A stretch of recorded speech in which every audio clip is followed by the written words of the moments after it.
എല്ലാവർക്കും നമസ്കാരം. മത്സ്യബിലേക്ക് സ്വാഗതം. നമുക്കിന്നൊരു ടൊമാറ്റോ പിക്കിൾ ഉണ്ടാക്കി നോക്കാം. അപ്പോൾ അതിനായിട്ട് ഞാൻ അധികം പഴുക്കാത്ത തക്കാളിയാണ് ഇവിടെ എടുത്തിരിക്കുന്നത്. നല്ല പച്ച തക്കാളി കിട്ടുവാണെങ്കിൽ അതാണ് നല്ലത്.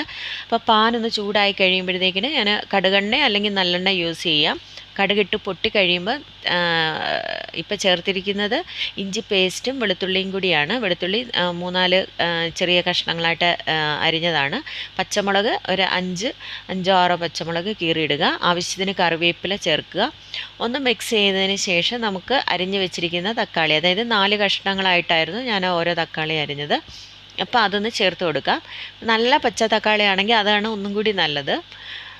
അപ്പോൾ ഇതിലേക്ക് ആവശ്യത്തിന് ഉപ്പ് ചേർത്ത് കൊടുക്കണം. അതായത് തക്കാളിക്കൊരു ഇച്ചിരി പുളിപ്പുള്ളത് കൊണ്ട് ഉപ്പ് നന്നായിട്ട് ചേർത്ത് കൊടുക്കണം. പിന്നെ കാശ്മീരി ചില്ലി പൗഡർ ഒരു 2 ടീസ്പൂണ്, 3-4 ടീസ്പൂൺ വരെ ചേർക്കുന്നതുകൊണ്ടും കുഴപ്പമൊന്നുമില്ല. ഒന്ന് മിക്സ് ചെയ്യുക.